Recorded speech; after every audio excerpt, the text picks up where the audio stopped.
जय जगन्नाथ। आज मु श्रीमंदिर आउ पूरी डाली पूरी मिठा डाली रेसिपी आनी चेष्टा करिछि किंतु मु सेही परी करी किंतु जदि कौन जदि मोर भूल रह जाइथियो आपण माने क्षमा करिए। सेही परी तो आमे करि परियानी किंतु सेही तो स्वाद आनी परियानी किंतु से स्वाद आनिबा को चेष्टा करिया आउ घरे भी आमे अति सहज रे भलरे खाई परिया। घरे तो मिठा डाली सेते व्यवहार होनी किंतु आज मु भाबिली पूरी रो श्रीमंदिर रो डाली आनी मिठा डाली मु डे 1 बाई मु एथर 56 भोगरु सबु भोग गोटे गोटे आनिया को चेष्टा करी जेतिकी मु पारुची सेतिकी मु आनी पारिबी। आउ मोर जदि चैनल टी जदि सब्सक्राइब कर नथिबे निश्चय सब्सक्राइब करंतु। आउ जदि भल लागला वीडियोटी मेरे लाइक कमेंट अधिक मात्रा रे करंतु। देखंतु आमे प्रेशर कुकर साहाय्य रे आमे डाली करिया किंतु पूरी रे तो आपण आने जानचंदी श्रीमंदिर रे हांडी रे डाली करचंदी सेही तो हमर तो हांडी तो आम पाखरे तो सेही नाई आमे करि परियानी। तापर आउ थरे काठ चुली रे भी से माने रांचंदी आमे तो करि परियानी आमे गैस साहाय्य रे करिया। सो केतुरा ट्रेडिशनल अच्छी किंतु आमे करिया चेष्टा करिया केतुरा मा आनी पारी केतुरा आनी पारीनी किंतु डालडा अधिक समय सिजियो सेतिबे मु प्रेशर साहाय्य रे डाली कर देली। देखंतु डालीटा हरड़ डाली नेबे भल्लारे सेटा को धोई दे तापर अध घंटाटी आमे सेटा को बतीरदा बतरी तापर डाली मु गोटे जो ताटिया रे डाली नहीं थिली मु देखैली मेजरमेंटटा सेही ताटिया रे डाली नेले सेही जो ताटिया रे डाली नहीं थिए सेही ताटिया रे 2 ताटिया पानी नेबे।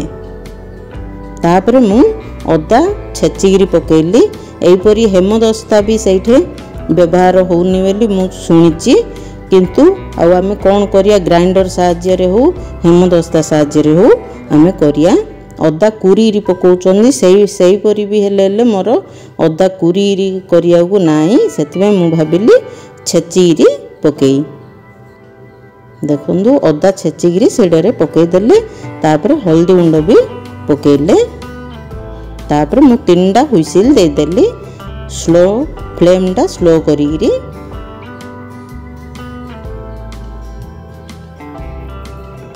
तापर हिंगु पानी करिया हिंगुटा तो मेन पकिया सेठारे देखंतु मु हिंगु नहीं थिली सेडा पानी रे मु बतिर देली सेडा मिसियो बेली।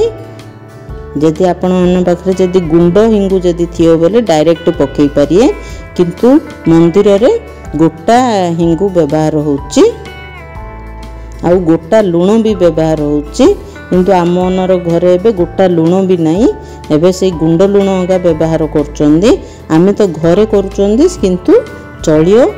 आउ गोटे कथा हले मंदिर रे खड़िका व्यवहार करनंदी कि बेला व्यवहार करनंदी पितिपातिया व्यवहार करनंदी किछि नहीं आमे एटा घरे करचन तो बेला पितिपातिया खड़िका जहाँ भी व्यवहार करि परिया आउ भगवान को भोग लगे पारिया। मनरे भक्ति थिले जहाँ सेतिकी का बड़ कथा किछि नहीं सेही परी स्वाद न आनी पारले हेले आमे तो चेष्टा करचन भगवान को भोग लगे। देखंतु डाली मोर पूरा डाली सिझीगला सेथिरे मु गुड़ पकेइली आपण मनर मिठा अनुसार गुड़ पके आउ पूरी रो मिठा डाली तो आपण आने जानचंदी पूरा मोटा थाउची एडा बसीगले भी मोटा हिजियो टिके ठंडा आइले तापर मु हिंगु पानीटा को सेथिरे पकेई देली।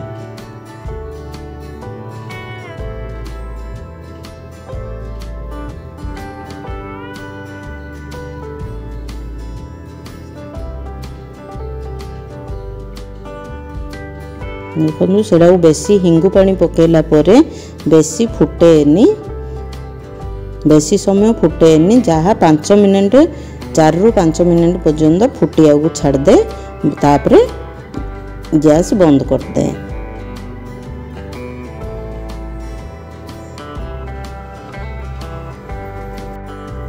देखंतु हमर हिंगु पकेला परे टिके फुटे आ छाड़दा तापर फुटीगला आमे सेटाको बाहर काढ़दा।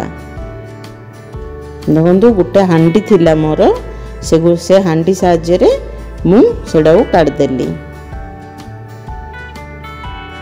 देखो गरम अच्छी एटा तो जानचंदी पूरी रो कौन सी हेले अन्न जहाँ भी भोग आम सेटाको फुटण करिया नहीं से खाली सिझेला एगा कर किंतु सेटा एते स्वाद लाଗୁଛି कहया नहीं पूर भोग खाइले आमे मु भी हेले चेष्टा करछि लागि ओली। देखंतु गुआ घी मु से ऊपर पकई देली। एटा गरम थिला मोर सेटा तार से मेल्ट हेल भी हेजियो। तापर आमे तो जीरा ताई ऊपर पकेदा। जीरा भी भाजिया दरकार नहीं गोटा जीरा आपण माने पकई पारिए। एहीपरी मिठा डाली करूचंदी। आउ एथिरे जदि कोन जदि भूल रही जाइथियो मते क्षमा करिए। आउ जदि कोन भूल रही जाइथियो आपण माने कमेंट माध्यम रे निश्चय जणंतु। मु गोलमरच भी हेले गुंड टिके फ्लेवर पई पकेइथिली। तापर मु जगन्नाथ को भोग अर्पण करली। वीडियोटी केमिति लागिला आपण माने लाइक शेयर कमेंट अधिक मात्रा रे करंतु। जय जगन्नाथ, धन्यवाद।